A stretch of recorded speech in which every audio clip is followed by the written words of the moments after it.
तारीख 4 मार्च, जगह यूपी विधानसभा। महाकुंभ में कारोबार का जिक्र करते हुए सीएम योगी ने कहा, मैं एक नाविक परिवार की सक्सेस स्टोरी बता रहा हूँ जिनके पास 31 नौकाएं हैं। समाजवादी पार्टी इसमें ज्यादा चर्चा कर रही थी कि नाविकों का शोषण हो रहा है, नाविकों को देखभाल नहीं की जा रही है।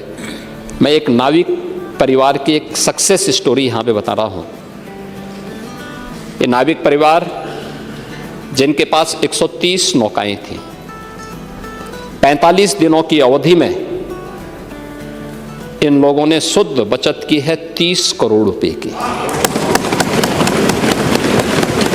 आज का नैनी इलाका जो अरैल घाट के करीब है, यहीं पर शुक्लावती देवी का घर है, जिनके बेटे पिंटू मेहरा और परिवार का जिक्र सीएम योगी ने सदन में किया। ये मूलतः निषाद परिवार से है। नदी आधारित कारोबार इनका पेशा है। शुक्लावती के परिवार में 2 बेटे पिंटू और सतीश हैं।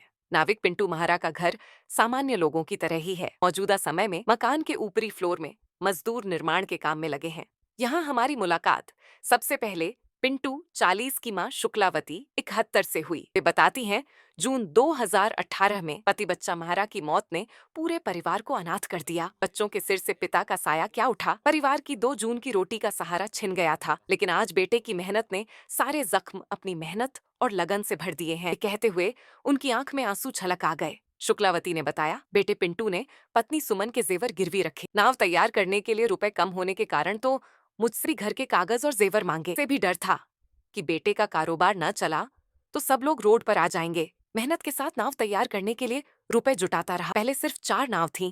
सितंबर 2024 में घर के कागज जेवर गिरवी रख उसने धीरे धीरे कर 70 नाव तैयार कर ली। शुक्लावती ने कहा, पूरे परिवार ने महाकुंभ में बहुत मेहनत की। गंगा मैया ने हमारी बात सुन ली। हमारा कारोबार चमका और लोगों का आशीर्वाद भी हमें मिला। सीएम योगी ने जिस नाविक पिंटू का जिक्र किया, उसकी उम्र 40 साल है। हमने पिंटू से पूछा, महाकुंभ से पहले दिमाग में क्या चल रहा था? पिंटू ने बताया, सूबे के मुख्यमंत्री ने जब साल 2019 का अर्धकुंभ कराया था, तभी से उसने प्लानिंग शुरू कर दी थी। जिस सरकार में अर्धकुंभ इतना शानदार व भव्य हो सकता है, इसमें महाकुंभ कितना भव्य दिव्य होने वाला है। पिंटू ने महाकुंभ की सरकारी तैयारियों के बीच अपने प्लान को तैयार कर उसे हकीकत की जमीन पर उतारने की तैयारी शुरू कर दी। महाकुंभ आते आते पिंटू ने 70 नाव खुद से खरीदी। 100 लोगों के कुनबे के युवाओं को संगठित कर कुल मिलाकर 130 के करीब नाव महाकुंभ के लिए संगम की त्रिवेणी में श्रद्धालुओं को पुण्य की डुबकी लगवाने उतारी। मां शुक्लावती ने पिंटू से कहे थे, एक बात गांठ बांध कर रख लो, गंगा मां के आंचल में उतरकर कारोबार करने जा रहे हो, अभी किसी श्रद्धालु को सताकर रुपए न लेना। पिंटू ने कहा, उसने मां की बात को जहन में रखा। परिवार